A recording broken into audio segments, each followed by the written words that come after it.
Hello, my friends, and welcome to Retro Dogfight, the podcast about old Sims, talked by old guys. That was terrible. I'm sorry. But welcome to Retro Dogfight. We are joined. Wow, we're keeping that in. We're keeping it. We're keeping it. That's our new opening. Thanks, Brian. Yeah, that also proves that we're not doing AI, right? Right. No. We are humans. We are humans. Joining me as always is your co-host Chase. Good morning. And your co-host Denny. Bogey. 6 o'clock. Do some of that pilot shit. And friends, today we are talking about Denny's favorite flight sim, 1942, The Pacific Air War. I always forget the. I always just want to call it Pacific Air War, but no, it's The Pacific Air War. Except no substitutes. Denny, since this was your sim, do you want to give us a rundown of this beautiful thing? Yeah. I will.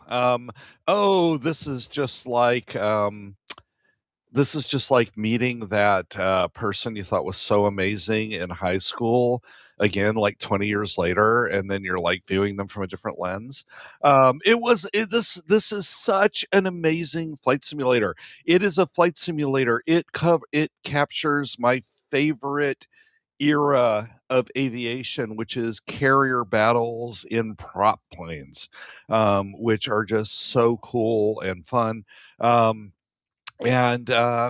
it's also a naval warfare simulator. Like it has a full-on tactical game that was built off of what was the Task Force 1942? 1942. Thank you. They were able to even reuse the year. It is absolutely amazing in its scope. It has all the coolest planes. The only thing wrong with this game is that it was made in 1994. If it had been made in like 1999, I would probably still be playing it daily today. The scope is awesome. It has an amazing mission builder. It has a really cool flight recorder. For the era, the AI and flight simulation, was at the top of its time.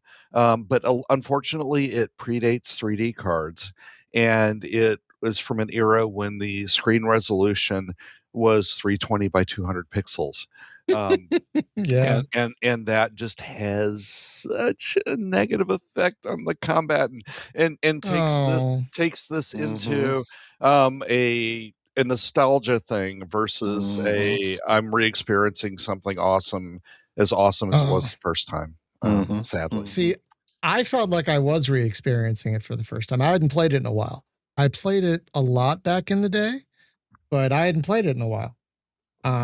Because last time I tried the Steam version, it was kind of janked, but I got help fixing all that. So it runs great now. And this was an awesome tutorial in learning how to use DOSBox for me, because I had to make this right great. Hello? Hang on 1 second. Brian's breaking up here. He's breaking up. Sorry, we got a little robotic there because Voicemeeter took a crap, but that's good because I can just reset Voicemeeter. So we sound fine now. Sorry about that, folks. That's okay. So I have a couple confessions to make about this. First, I didn't play this as much as I would have liked for two big reasons. I mean, this time. First, I was handed a huge work project, which took a lot of my time away. And second, I fell and injured my foot. I sprained my left foot. So for 2 weeks, I couldn't get to my gaming computer because, either of them, because it was a little too treacherous. Like the room that my PC is in has a lot of stuff in it, including a foldable green screen.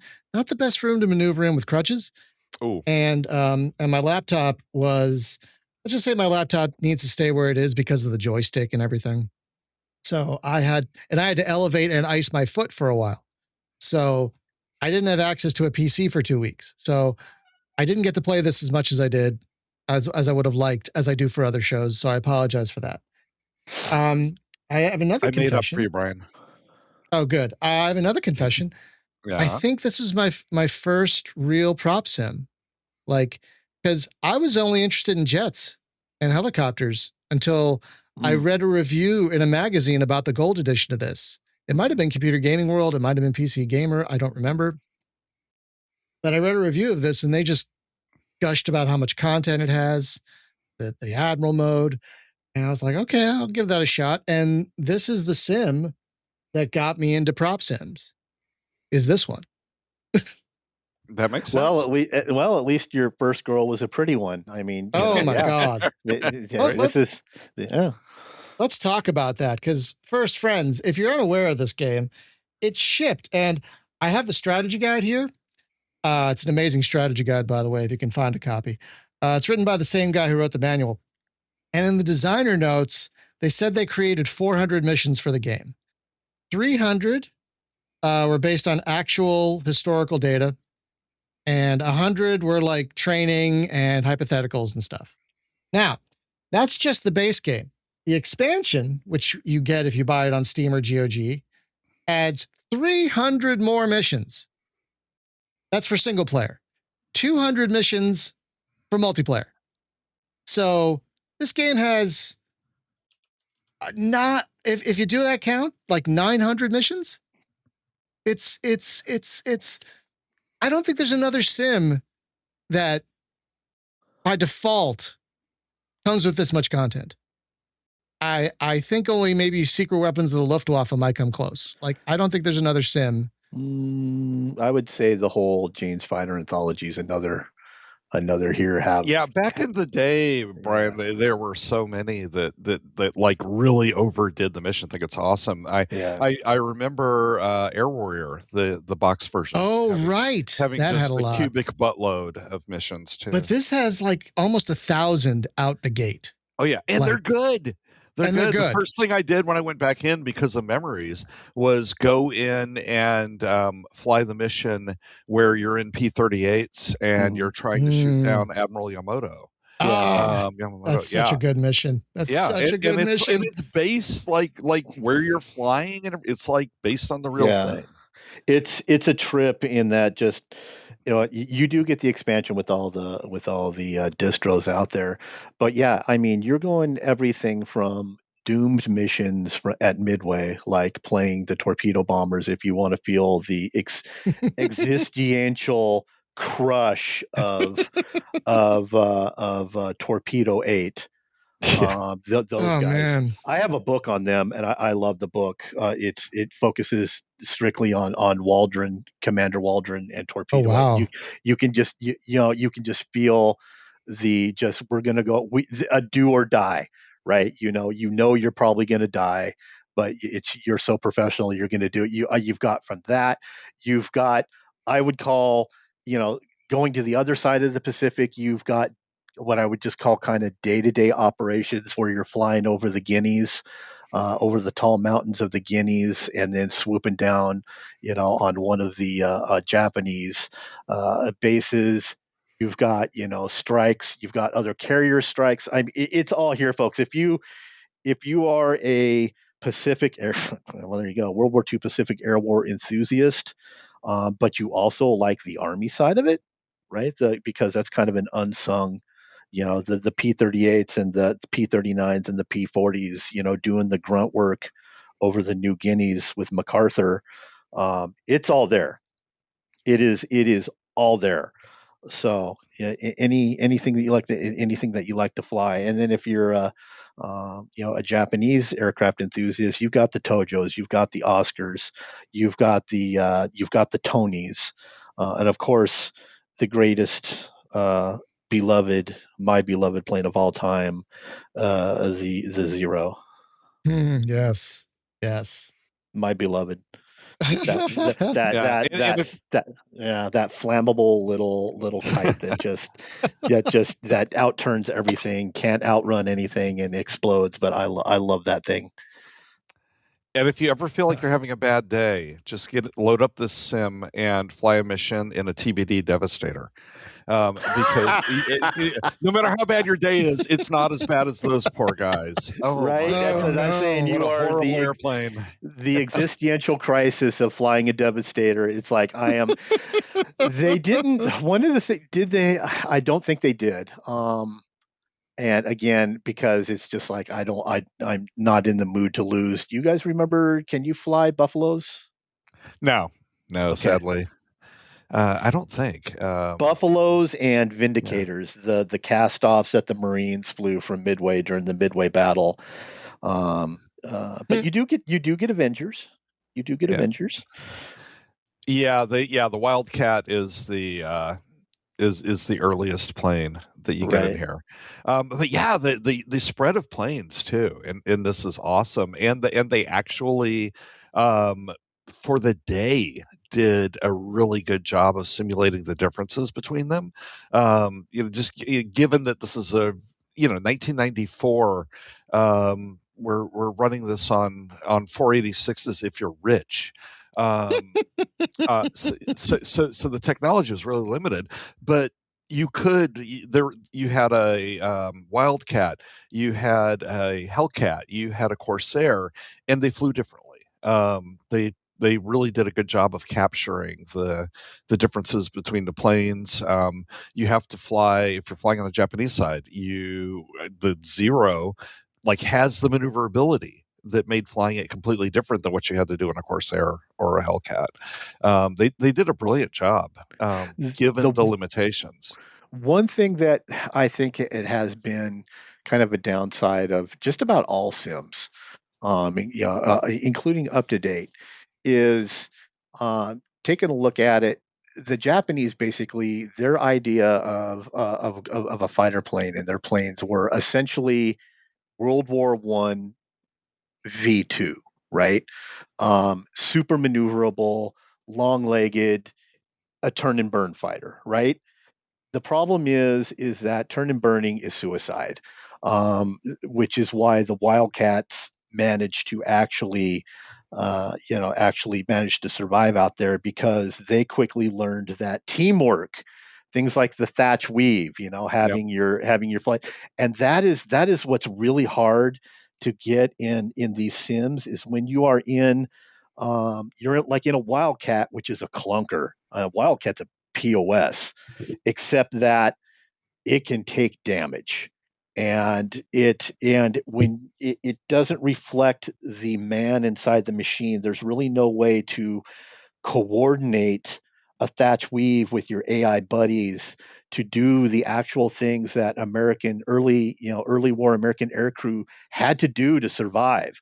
I mean, you still have to do the never turn with the Zero, things like that, and you try to energy fight it, but a lot of the times you are still trying to pull G's against a Zero in a Wildcat, simply because you have no other option. Your buddy isn't there, to turn into him the same time that you turn into him, so that somebody gets a shot. So that's just the one downside. It's I mean, when you start getting into the Hellcats and Corsairs and fighters that can hold their own in terms of speed and maneuverability against the Zeeks, which is kind of why I like flying the Zeke more in this, because you can let your inner turn and burner just go crazy, right?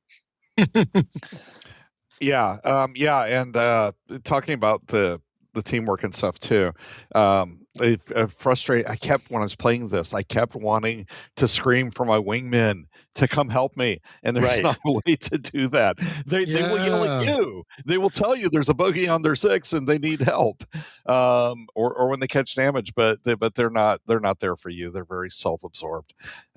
So yeah, I was wondering why there really aren't wingman commands. Because it was 1994, man. Yeah. This was revolutionary for the day. But yeah, oh my God. Just imagine this sim with 5 year later technology. Or even just some of Falcon 3's commands, right? Yeah. Falcon 3 did so much right. I mean, it was so ahead of its time, which is why people were still playing a 91, 92, 93 sim until Falcon came out in 99. But yeah, it is a lot of the times it is still you against the world kind of thing. Your wingmen are out doing their thing too, but yeah, when you're in a wildcat or something, you are just desperately saying, "Hey, clear a clear my tail command, anybody." I don't know about you. The situational awareness. What do you guys think? I thought it's awful. Oh, well, did you find the virtual cockpit? Yeah. That was okay.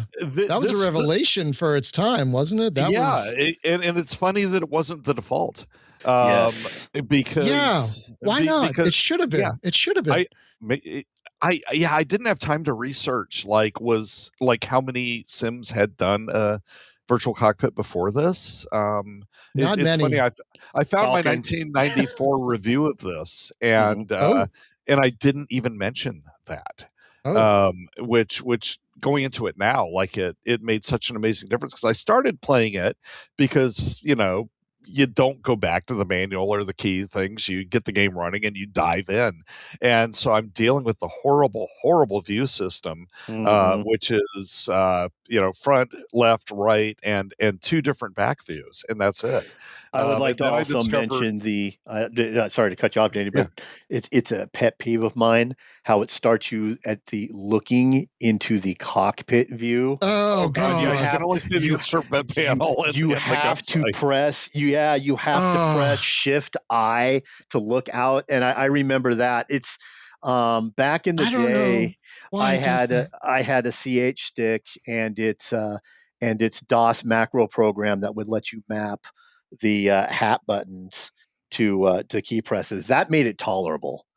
But boy, going back to just keyboard only on this thing was just like, yeah. Well, this one, because I wanted to play it so much, I finally learned became a DOSBox master instead of just dealing with the defaults. So I went in, I found a copy of DOSBox Staging, which is like a newer version that runs much better. Yes. So I set that up, and I dug out, thank you, Chase, for mentioning the USB joystick option, because I'd been trying to get this to work with my WinWing HOTAS system, which is amazing with dual throttles and rudder pedals and all that crap, but trying to get 1994 technology to work with 30-year later controllers was insane.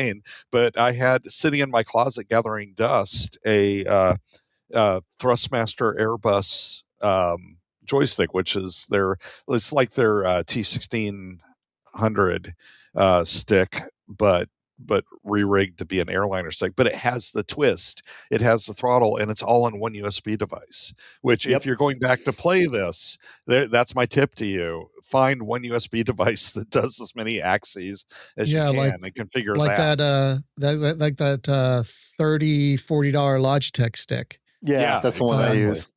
Yeah, that's a great stick. That's a great stick. Yeah. The Pro, the 3D Extreme 3D Pro. Yes. Yeah, I've got that for the laptop. It's terrific. I originally set it up to have the I and K keys, which scroll up and down in your cockpit. I had the 2D views set up. Once I rediscovered the virtual cockpit, I just set the hat in DOSBox to do the arrow keys. And suddenly I had some situational awareness, at least. Nothing compared to now. I mean, just this game was a padlock away from being amazing.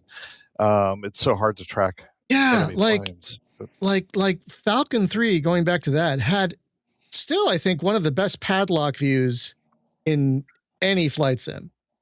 I love that, because it's got the boxes on the top to give you even a little more awareness, and everything. Yeah, that gamey thing that they added with the Falcon, as you mentioned, that box at the top to show you exactly where you're looking. That was brilliant. Was yeah, brilliant. Yeah. And that's what, 91, 92? Yeah. Yeah. So Holobrite had their crap together. Oof, yeah. And even like discounting, like controlling your view.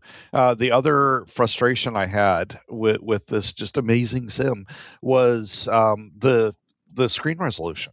Mhm. You know, I was Yeah. doing an escort mission on Friday with B-25s. I was flying P-38s, escorting B-25s, and when your wingmen are P-38s, which have a very distinctive profile, your the planes you're protecting are B-25s, which look nothing like a zero. But when you have to get so close to be able to tell what plane is what, Mhm. you kind Oh of get yeah. you get some kind of hint. If you're flying the Navy planes, it's like, oh, that pixel is blue, so that's one of ours. But if you know the P-38s are silver, so the pixel is the same color as the zeros. So Mhm. you've got to get so close. Yeah. Which that some element of that is realistic, but this is like flying like as a pilot who cheated on his vision test because you have to get a lot closer than you would in real life to It was, tell yeah, if and you're on the right plane. the resolution issue is now we had a discussion over this on another board, talking about Jane's fighter anthology, but how they completely jacked up the scale on everything, right? Yeah. Specifically, Yes, that's true. so you Yeah. could see everything, and that's a good point that you made there, Denny, because that was, if anything in this sim, I'm really going to gripe about it is that view distance. I cannot account the times where, and I'm using like the F6 key, which is the external key, and you can swing it around it and look for stuff. Yeah. How many times I would lose track of a bogey that I just had in my sights and just like went under me. So I'd swing around, I look around, it's like, where is it? And Yeah. everything's just so smeary and huge pixely that it's like, oh my God, it is so frustrating. The view distance, we were Paw and its sister sim, Fleet Defender, that engine, it's just they were pushing what you could put out there in terms of visual information at that low of a resolution. Yeah. Um, we really needed the bump up to 640 at least, Yeah. for visual identification. And it taught me a really bad habit in Sims. And Denny again mentioned this. Hey, that dot's blue. That's mine. And I mean, Yep. that is the way that I would identify aircraft. And in other Sims, like the other Sim I was playing at the time, um, Air Warrior, which had a higher resolution, that would kind of come back to bite you Yeah. because you're trying to identify bogeys like a specific pixel color, a big old fat pixel. And when you go to a higher res, that comes back to bite you, which is probably why I have that crippling need for labels in my Sims nowadays because I just, yeah. Yeah, labels would have been awesome in this too, like Oh just some way God. to tell enemies from friendlies. Yeah, well, and the funny thing is, though, like to excuse this, I've got my eh, gaming. I didn't write a rated review for Compute Magazine. This Mhm, was in my gaming column mhm. in 1994. So my 28-year-old self said that it was a graphic tour de force. Um, I think uh, It was though. I mean, for for crying out yeah, loud, for yeah, 1994, it absolutely. was yeah. I gorgeous. Absolutely. wouldn't have. This is a quote from a much younger and naive me.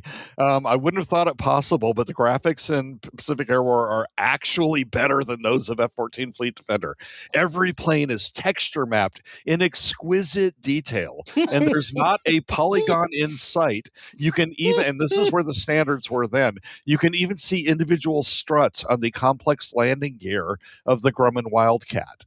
As opposed to nowadays where people on the Microsoft Flight Sim fans like complain that a rivet is like 3 inches higher than it should be or something. Right. Yeah. It was a gorgeous sim for its time. I mean, Yeah, they absolutely. took a huge step forward from F-15-3, where they admitted in the designer's notes that they faked kind of the texture mapping to keep the speed up, and then there was that long hiatus where they developed these two sims. And oh yeah, I mean, it is still a joy to look at. I mean, in my review on Steam, I just called it, a smeary mess, because Yeah. you can look at it that way too. It is a big blocky smeary mess, but the art style is extremely cohesive.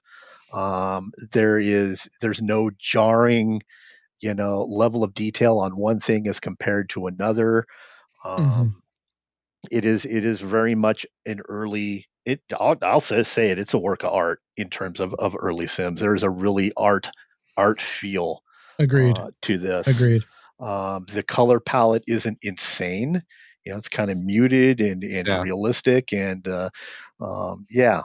it is easy on the eyes for its time, very much. Yeah, and it's nice to look back at my past self, because there are things like you don't realize which Sims set the standard. But I was amazed by the fact that there was smoke from your guns when you fired them, and that there were like water splashes when you shot the water, because apparently the Sims before this didn't do that. Nope. Yeah, they didn't. So they did not. Yeah. Interestingly, though, the other thing I discovered from my past self is apparently F14, because I haven't gone back and played it again yet, and I'm going to be sad when I do, apparently. But F14 Fleet Defender apparently did have wingman coordination. It did. So it's sad that they didn't bring that in here. Yeah, you could do. I remember hitting sanitize right over and over in F14. sanitize right, and things like that. Yeah, it did have. It did have wingman command. That you're right about that. But yeah, did F14 come out after this? I couldn't. No, it was before. So wait, no, F14. I mean, Fleet Defender came out before this. Yeah. Really? Yeah. Yeah, no, the lead of my column, Microprose raised expectations for PC flight simulations with the recent release of F-14 Fleet Defender. However, F-14 is no longer the standard bearer, having been blown out of the sky by another simulation, also from Microprose. Yeah, because the easy way to think of that, Denny, I'm sorry, not Denny, Brian, is to think of how long we had to wait for the follow-up. That's true. Yeah. Microprose did nothing sim-wise after 42 for 4 years. Yep. 4 years. And then EAW was only rescued because of TK. Yep. Yeah. Yeah. Yeah. Which we'll talk about. And EAW was supposed to be a fast follow, and it went into development hell. Yep. Yeah. Which worked out okay, because we ended up with much better tech by the time it finally shipped. Yeah. Yes. But think of that. You can almost think of this as, I use this term a lot, the swan song of Microprose flight sims. Yes, because I agree. EAW got out there by hook or by crook, and so did kind of Falcon. Right, Falcon. And Falcon at that point wasn't really Microprose as much as it was this unholy mishmash of Spectrum Holobyte and Microprose and completely new devs, coming and going. But yeah, if you drew, a chart, 1942, it's up, it's there, it's the last, and you had this 4-year hiatus, and they gave us EAW and Falcon, and then so long. So this is really, you're saying, the end of Microprose's golden era of flight sims. Absolutely. Yeah. Oh wow, what one to go out on, though. I mean, yeah. Holy moly. Yeah, I just wish they had gone back and done SVGA, Pacific Air War. Yes. Oh God. Oh God. Or even better, a 3DFX partnership. 3D Pacific Air War. Right. Oh man. I might not have been able to do this podcast because I might have just kept playing that. Just kept playing it, right? It would have been, it would have been pretty much just because I like the Pacific too, Denny. And I would almost, we're doing our lineup of favorite Sims right now, and mine's next time. But frankly, if I like the Pacific Theater better as well too, because of the asymmetries. Yes, in the aircraft, but EAW just had that technological edge where it was a little clearer, and it had higher resolution. I'd rather be playing the Pacific more than that, but so there you go. One thing Oh, I'm good. sorry. You're driving this, Brian. So I just No. Go finish your thought. Yeah, let me drive this, because one thing that I admit that I never played, and I want to live vicariously through you two, is the Admiral mode. Oh God, yeah, I was about to shift the conversation to that. That's one of the reasons I love this game. Yes. So for the listeners, this game, the designer on this game was Ed Fletcher, and Ed designed Task Force 1942, which was an earlier Microprose, kind of a real time-ish war game. But more on surface. It was more focused on surface combat engagements. Yeah. And so basically there is I think kind of like the perfect chunk of that tactical simulation transported into this. And the fact that they got all of that into something that would run in 640K plus EMS and XMS is just amazing. It's astounding. Yeah, there is a tactical war game built into this and you can play this game without flying the planes at all and still have fun. The Midway setup is the only one that I had time to replay a lot for this one, but it puts your carriers off the coast of Midway with no awareness of where the enemy is, fog of war, and you have to send out PBY Catalinas and B-17s to scout and find the enemy fleet. And then once you find them, or if they find you, you better set some planes up for combat air patrol. As I got the experience in alternate reality where the entire U.S. fleet was sunk the first time. Oh gosh! Yeah, good job, Spruance. Yeah, nice work. But yeah, no. So you've got to scout where the Japanese fleet is. Then you find them and you build packages to send against them. You got to decide how many Wildcats you're going to have escorting your planes, because you still got to keep a patrol over your own carriers in case the Japanese find you. And of course you can change course if a Japanese scout plane finds you, but if you change course too much or speed, then when your packages come back from their launches, they're not going to find you. They're screwed. They're going to splash. Screwed. So like, and it for me, as someone who was never a big like hardcore war game guy, like I enjoyed the early simple stuff. This is kind of the perfect level of detail because you make the tactical decisions without having to get into the micros of it. Yes. The AI handles the micro very well. But if you want to get into the micros, you send a flight of Avengers and escort Wildcats to go after where you last saw the Japanese fleet.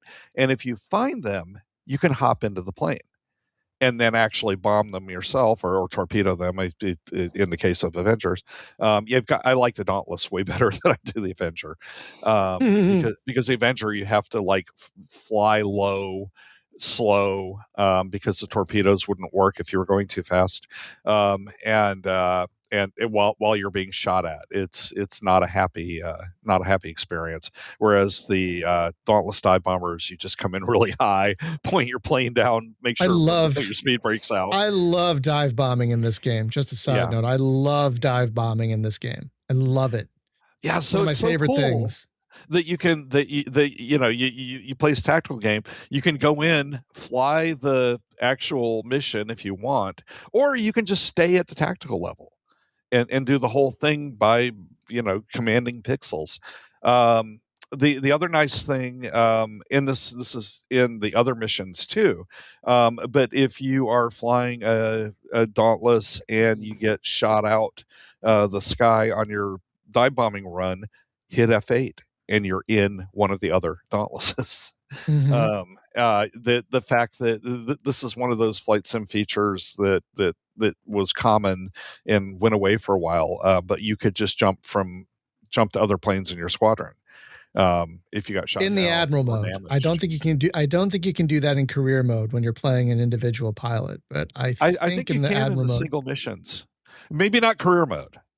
Because single missions you can. Yeah, you can in the single missions.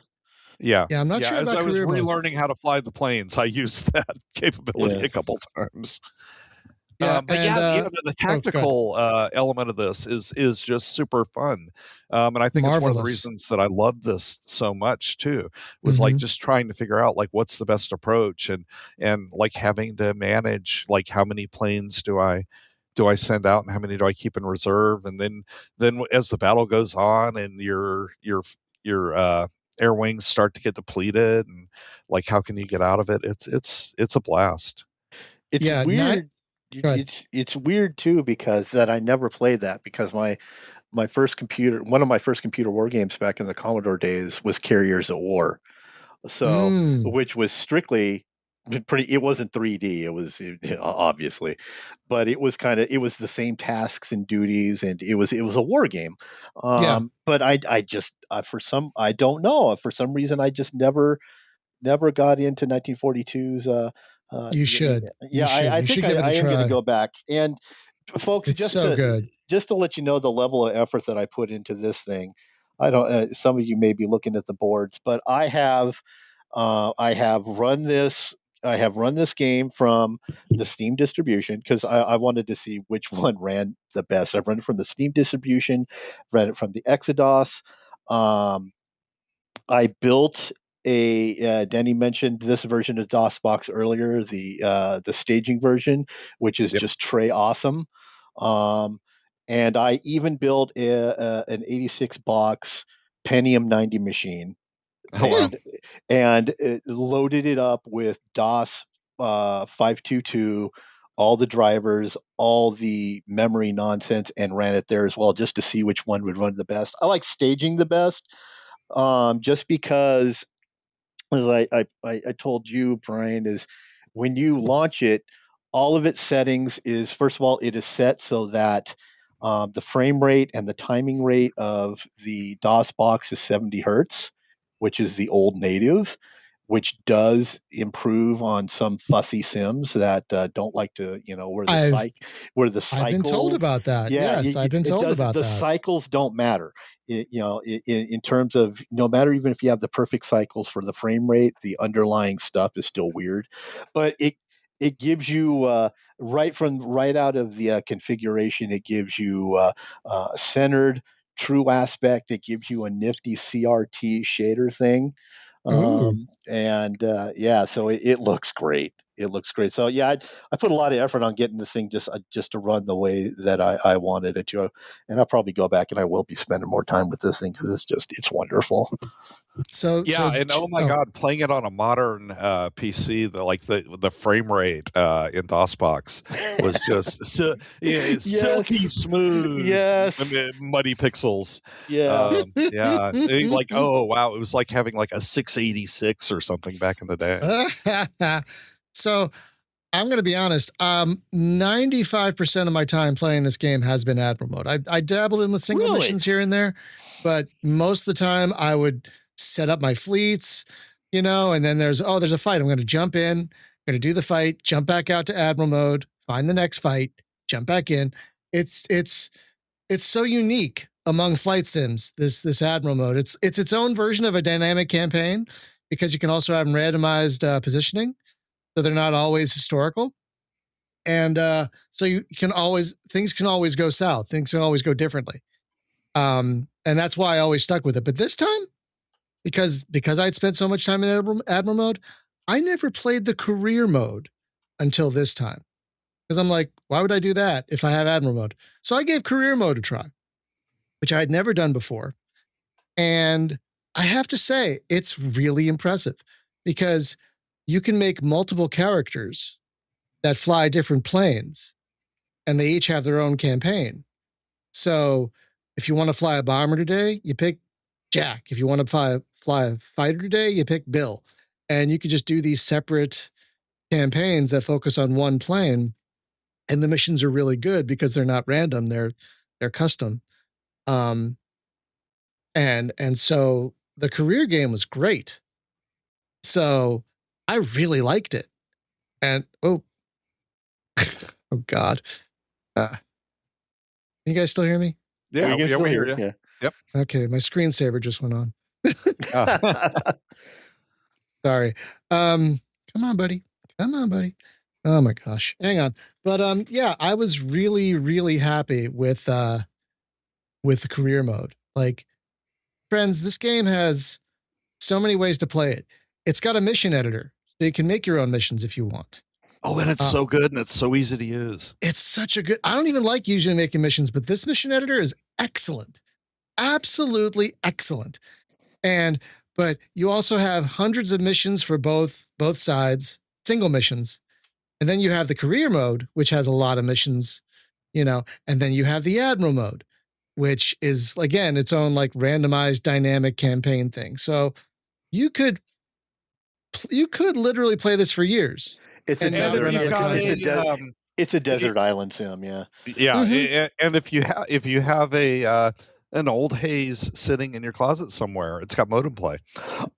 I think I am trying to rack my brains for that. I think I actually did that back in the day. But it was just a few times. I'd like talk to somebody over a BBS and we're like, hey, you wanna try this out? And it's like, but it was not a big significant thing, but I think I did try it out. Yeah, kids, let me tell you about a day when we had to call up on our telephone and pay a long distance charge to play a flight sim with somebody else for a couple of hours. That's my impersonation of the modem sound. Sorry. Hope we didn't blow out your ears, folks. Sorry about that. It's a comforting sound. If you've never heard it, go seek it out on YouTube. If you've never heard the modem sound, it's a very very unique sound. But yeah, people of a certain age like that dong dong when you had a high speed modem when it was trying to shit. Oh God, 56K! This is amazing. This is so fast. Which was like the biggest advertising scam ever because no modem ever did 56K. I think the fastest I got was like 32. Well, yeah, because because of some FCC interference thing or something, like I think it was 38,400 was like the fastest they really could go. Yeah, but they advertised them as 56K modems because technically the chip could do it, even though they couldn't actually enable that. Even though the phone lines couldn't do it. Yeah. But I wanted to talk about the game's AI too, because I found it pretty impressive. Not just the enemy AI, but your own AI. Because I don't know if you guys did this, but if you're flying a bomber, you can jump into the tail gunner, and then the AI will take over flying. It'll also take over bombing, and so it'll do all those things while you're in the tail gun. So if you don't want to fly, you just want to shoot guys in the back, you could do that, and the AI does a pretty competent job of being a pilot. Yeah, I thought that was impressive. I thought that was really impressive. My earlier suggestion about what to do if you're having a bad day. Don't fly a Devastator. Get in the tail gunner position of a Devastator with its single 30 caliber pop gun back there. Yep. Yeah. Just spraying hate at the world before your inevitable fiery demise. That's the downside is I don't think the bombers have virtual cockpits because of this, because it's the same key. Yeah So just another thing to point out, I don't think it had time skip, or I will call it event skip. It does. So it has acceleration. Yes. If you're on the map, it has acceleration, but it doesn't have event skip like EAW did. So on a lot of these missions, you're going to see a lot of ocean, and you're going to be accelerating time up to 16, and the plane will fly. Well, I think you can accelerate. So the trick is you go to map mode. Yeah, and if you go to map mode, you can go up to 32 times speed. Okay, and then when in your in-map mode, if you see enemy planes, then it drops you back down to 1 time speed, and you can jump in. I think that was the one thing that made me cranky about it, because I was used to Aces Over the Pacific, where it had the event skip. Yeah. So basically, you took off, you did the event skip, and it skipped you to the next waypoint or until combat or whatever. So yeah. See, my first experience with event skip was EF 2000, which came out a year after this. Yeah. Yeah, and my God, how did we go from this to EF 2000 in a year? The 90s moved so fast, y'all, because you look at this, and then you look at EF 2000, which came out a year later, which is still a beautiful sim to this day. And it's got an amazing, gorgeous cockpit. It's like, that was a year. That was 1 year between these two games. Holy cats. And talking about the time period too, the column in which I covered this, Brian, this is for people who listen to Brian's other podcast. The other game that I wrote about was Star Reach. Oh, did you ever play that? Damn, yes. I played Star Reach. That was an interesting game. I said it wasn't very original, but it was a lot of fun. I enjoyed that one. Yeah, I only played it back in the day. I haven't played it recently, but I did enjoy that one back in the day. Yeah, it was total. We'll get back to the airplanes in a second, guys. But it was a 4X space sim that had real time combat, and it was, I think, probably the first one to do that. So it was it's funny the flashback of going back and reading these old magazines and seeing the context of what was around it. Like, oh my God, real time combat in a space game? What? And it did it fairly well too. Unlike, say, Star Wars Rebellion, that had real-time space combat a few years later, that was abysmal. Yeah. No, I love this game. I think I will probably keep coming back and playing it, which is I will too. Not something that I've been doing with anything else. No. So far, every other game we've covered, not to interrupt, but every other game we've covered, you're like, I'm done. I can't go back to this. I wish I hadn't gone back because it ruined my nostalgia. That kind of thing.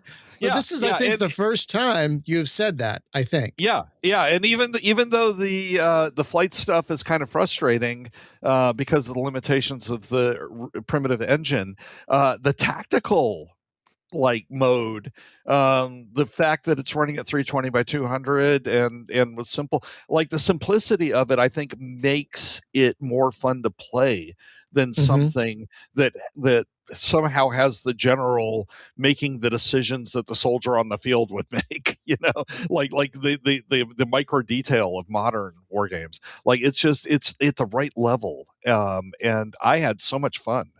Going back and playing that mode. Oh God. And I was reading the strategy guide, and they talked about how not only did they read a lot of books for this game to try and capture the feeling of the combat at the time, but they talked to actual pilots. And I think one of them they talked to, well, not a pilot, but one of them they talked to was an actual admiral from back in the day. Yeah, Admiral Mack, who was actually, I think, there at the time. He was retired, but he helped with the carrier battles. So they did a lot of research into this, and you could just tell because the missions feel desperate at times, and they feel, even with the plane limitation, there's only 12 planes in any given scenario. There's not later we get Battle of Britain with 90, 100, whatever planes. The max they could do is 12. But even then, they can feel like these big fur balls, these big, desperate fur balls that you're just you're sweating, gripping the joystick, trying to survive. And it did such a marvelous job of capturing that. Just a marvelous job of capturing that feeling of the desperation of combat in the Pacific World War II. My God, it just did such a marvelous job of that. Yeah. This is why it's still my favorite World War II sim, and my favorite prop sim, because it not only has so much content, oh my God, but it's amazingly fun to play. They took out spins. I read that in the strategy guide. They didn't have spins in there because, one, pilots said they rarely happen, and two, It just adds a level of frustration to the player. Yeah. So that again, it's the thing that they did back then where they assumed that the guy in the cockpit was competent, right? Yeah. And he knew how to do the housekeeping. In other words, where to keep the throttle, fuel richness, spins I would have left in there, but again, yeah, the stalls are whatever. But yeah, the old school of let's just take the boring grunt work out of being a pilot. And it's not, you're not on rails, because I certainly killed myself in the P-38 quite a few times over the last week, and getting into an unrecoverable. It's interesting that the spins were taken out, because whatever that weird stall condition you can get in, is a lot like it. Well, according to the strategy guide, they did include torque, and they also included a maximum safe diving speed. Oh yeah, compressibility and stuff. Yeah. So and your P-38s are the ones that did not get the dive brake retrofit. That was such a sad thing. The P-38 had a problem that you would, if you were diving and hit too high a speed, you would lose control of your control surfaces. Like, the control surfaces were ineffective, and there was literally no way to recover from it. So they came up with a set of not really dive brakes. They were kind of like these little triangular things that would pop out from the bottom. Oh yeah, they would disrupt the airflow so that you could recover, and it was like a lifesaver. And it was on the late model ones. They made retrofits for all the ones that were out in the field, and they put them all on one plane. And flew them over to Europe, and guess what? That plane didn't make it. So many lives would have been saved. It's tragic. If this thing had made the field, but that one plane crashed, and so these didn't make it to the field. Oh, it's sad. And definitely the ones in this sim do not have that. No, they didn't. I did love flying the P-38. One of my favorite planes. I did love flying the P-38 in this. Yeah, another fun plane. Like, this is like if you're an aviation nut, it's got the Helldiver. That's a plane that very few sims have simulated. But yes, if I'm flying a dive bombing mission, like it's so much more fun in a Helldiver than a Dauntless. Oh God, yes. But absolutely. And on the Japanese side, you've got the Tony, which was their 109. They're one inline aircraft.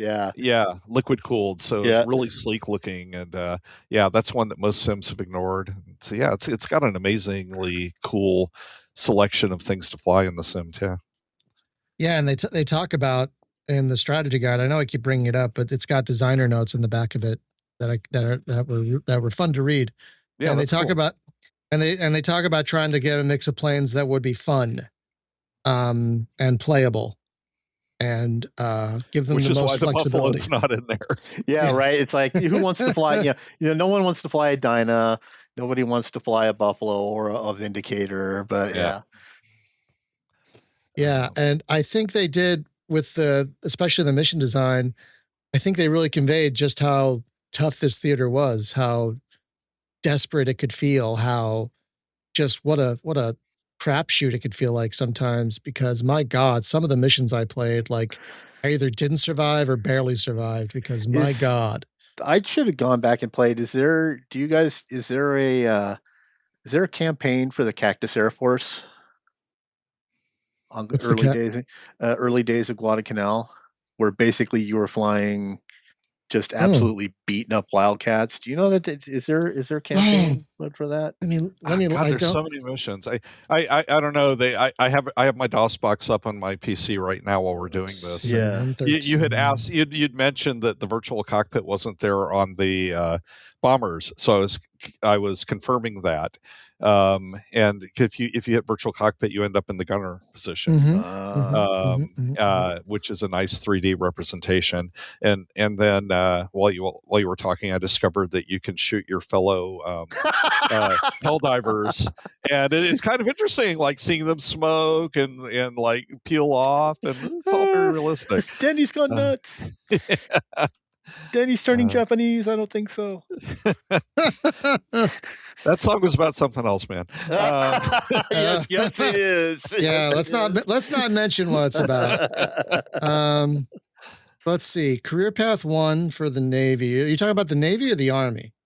Army. Navy. It should be Marines, but Oh, but they only have the Navy and the Army. They only have the Navy and the Army. So let me see. I'm looking at career path 1. Wait, there's career path 2. 30 missions. I'm pretty sure there is single missions have late 1942 missions, which all Guadalcanal. Yeah, so in career path 2, you have the Wildcat, the Corsair, and the Hellcat. Yeah, looking at the single missions, there's like there are some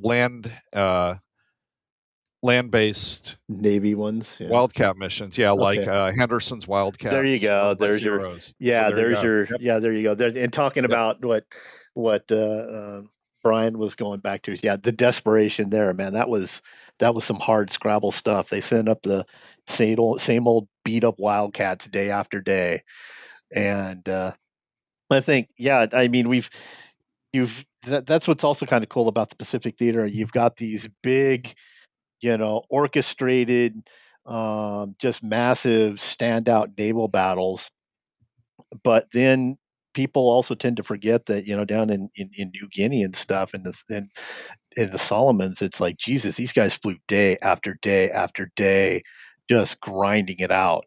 It was not a big let's go out, have that huge Hollywood climax of sinking all the carriers. There was some grind down there in that theater, and that you can play that as well if you're into that. Yeah, and there's actually, like, looking back at the single missions, there's a crap load of Henderson Field missions. So you can experience that. Also, I didn't notice these. I probably played them in the day, but there's a couple of hypothetical missions where you're flying the Wildcat, but you can. It's not a scenario that actually happened, but it's Guadalcanal, and you can take the Wildcat up against George's, Tony's, or Frank's. So if you want to play a really really hard mode, like if the Zero wasn't already enough of a challenge in a Wildcat. Let's try it against a Tony, which is probably like 200 miles an hour faster. Right, or an Oscar, which is faster and can turn like a Zero. So somebody needs to Microprose. If you guys are listening to this, if you own this IP, take the missions, the strategic, all that doesn't need to be touched. Just put a modern graphic engine, update the flight models, and maybe a little smarter AI, because we've come a little ways, but the basis of an amazing modern game is here, and it really just needs an upgrade to current tech. The design is, for its day, damn near perfection. I think it's still, even today, I think the design is near perfection with all the ways you can play it. I'm looking at the bomber careers in the strategy guide. These are long careers. I didn't know this, but these careers can be up to 30 missions. Wow. For you have the one bomber path where you start with a Helldiver squadron, and you have another bomber path where you fight with both the Dauntless and the Helldiver. And like the strategy guide does. And then you have the torpedo bomber where you can fly Devastators and Avengers, and that's also 30 missions. And that's just America. God, that's just America. That's amazing. And the interesting thing on the careers too is you can't just you can't be one of those guys who turned 18 in 1944 and came in the better airplanes. Right. Like all of the Navy ones start you in a Wildcat, a Dauntless, or a Devastator. And then if you survive long enough, you can get to fly a Helldiver or a Corsair, but you can't start. Actually, I was a little sad about that. I would have liked to have just been, a late war guy, pilot, and come in on Corsairs and relive my Black Sheep Squadron days. Yeah, that and that was always one of the big bugbears of Air Warrior, which I was playing at the time. it's like, you get they rarely enforced an era. So, I love the Zeke, but I was flying against, Mustang Ds, and Spitfire 13s. It's yeah, and sometimes you do just want to jump into late war, on, like, again, out there on the Western Front, you just jump in your Mustang D, or your P-38J. But it's cool that it's like, nope, no late war for you, man. You want late war, you make a mission or you fly single. Yeah, you earn it. You earn those additional 2 machine guns and the ability to actually sustain a turn. So yeah. Yeah, and if you haven't played this and you do want to play those, you can get to those in single missions. Yeah, it's just the career always starts you early. In the war. Where would you go if you wanted? Go ahead. Sorry. Sorry, I was going to mention, Chase, another diversion off of this sim. Do you have Microsoft Flight Sim? The latest ones? Yeah. Yeah, I've got the only plane I bought for it though is the Sabre, which I love. Yeah, the Sabres. So I was going to tell you, the Milviz, they renamed themselves. They're Blackbird. Yeah, Blackbird Simulations. Yeah, has a 0 for Flight Sim 2024. That is freaking insane. Yeah. They like the system simulation. Like if you want to, obviously you can't shoot anything, but if you want the challenge of surviving a flight in that plane, right? They did a brilliant job with that. So I just figure people listening to this might be, by the nature of what we're covering. Well, that brings up plane. It's that brings up. That brings up 2 tangents that I thought about. One, why don't we get more Microsoft Combat Flight Simulator? Those were great. There was a Pacific one. I think I know the answer to that, but I think it may be covered by an NDA. Let me just say, I worked at Microsoft, and it's probably not going to happen ever. I know, but it's just sad because I liked all 3 of them. I thought they were great. But and I'm just sad that we never got any more than that, even though CFS3 went on to do basically Wings Over Flanders Field, so it still kind of lives on. But my other tangent, so we're talking about you can't play late Pacific stuff in this one. What's a sim that you can? And I was thinking, is it the IL-2? 1946 in AOTP. Oh yeah. You can you can fly a P-80 in that. I was also thinking the IL-2 Pacific War add-on, I think, lets you do that as well. The original IL-2. The original IL-2. Yeah. Yeah, it had a Pacific War add-on, I believe. Yeah, that's 1946. Did CFS2 let you do it? I don't remember. Remember. It's been so long since I played CFS2. So I don't remember, but I hope so. That was a fun one. I really enjoyed that one. That one wasn't too bad, but I'm sure we'll get to it. It did get drowned out by other I think it got drowned out by maybe Jane's World War II Fighters, which came out around the same time and I think was better. No, that was 3. You had CFS 3, EAW, and WW2F come out at the same time. 2 came out. God, I don't know when 2 came out. Was it 96, 97? I don't remember. Kind of in that weird space. Yeah. Well, there is a new one coming. Combat Pilot. Yes. And there was a Steam demo week where they put out an early kind of pre-alpha that I don't think you can download anymore.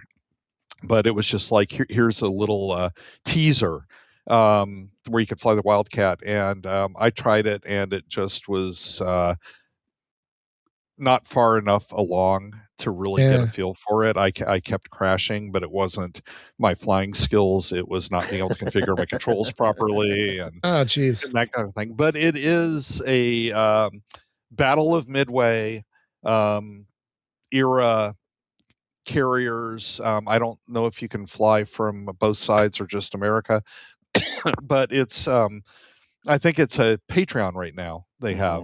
And if you want to, if you're like super hardcore into this stuff and want to spend money every month, I think you can get in now and start playing the early version on Patreon. I'm not that committed. I'd rather have it be cooked before I taste it. Yeah, exactly. But it does look promising, and the folks doing it are certainly knowledgeable and enthusiastic. So so it says you can fly the Wildcat and the Zeke. So there you go. Is that the 777 sim? I don't think so. No, it's they're their own thing. Okay, Pilot LLC. Because there was, remember how, I can't remember his last name, Jason from 777, they did Rise of Flight, and they were supposedly doing a Pacific Sim. So I haven't heard about that for a really long time, though. The producer who basically broke off from 1C, the current people of the Battle of Stalingrad, the current IL-2. They broke off. I suppose I'd heard they were doing a Pacific Sim, but I haven't heard anything for a long time on it. So we should start. Let's start wrapping up. I think I was gonna say, I think this is the first sim we might have all agreed upon, or maybe the second, because like a lot of times it's like I love it, I don't love it, like yeah, there have been or ambivalent about it, right? Yeah, I think maybe the last sim we all felt this way about might have been Secret Weapons of the Luftwaffe. Maybe. Or, well, we just had our F-19, maybe F-19. Our recent, not TOB. Yeah, the F-22 game. F-22, ADF, yeah.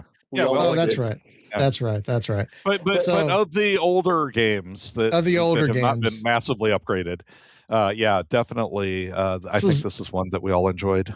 Yeah, this is one of the few I think all three of us agreed is our positive feeling about, which says something about how awesome this is. And folks, again, if you haven't played this sim, it's on Steam, it's on GOG, it's not expensive, it goes on sale fairly regularly, and it's not hard to get running well. There's some guides on Steam. The one I used worked to get it running well. Yeah, just to lay it down, just so that everybody can hear it who doesn't know this already.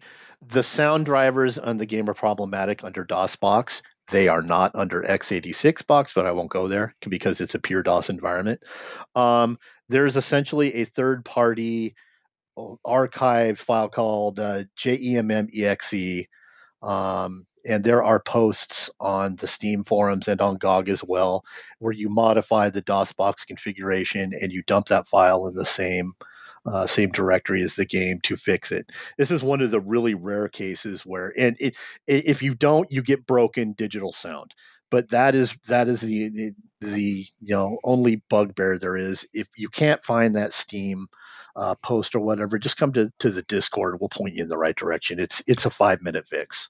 Yeah. I ended up using JEMM and then had to go into the DOSBox config and setting the joystick to CH 4-axis. I had to do 4-axis to get my twist working for the rudder, although it's not a lot of use for the rudder in combat in this. Right.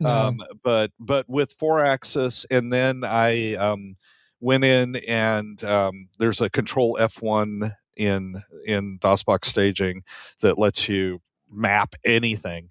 I mapped the arrow keys to the hat, and with that it was like a nice setup. Yeah, that's awesome. And it's worth the time too for any. I mean, a lot of folks who are listening to this are probably already aware of the sim in it, but if you're not, or you're just kind of diving into it, we will. The Discord, not only for this sim but for a ton of other sims, there's a lot of people who post there who make it their lives to come up with optimal configs rather than the ones you get with GOG or Darkened Room, Steam, man. So. That Darkened Room. He's a machine. He's a machine. My God. If you don't know what we're talking about, folks, there's a guy. Sorry. If you don't know what we're talking about, there's a guy in Darkened Room. He has a site called Tales from the Darkened Room. And all he does is write articles about how to get out these old Sims running well. And he is amazing.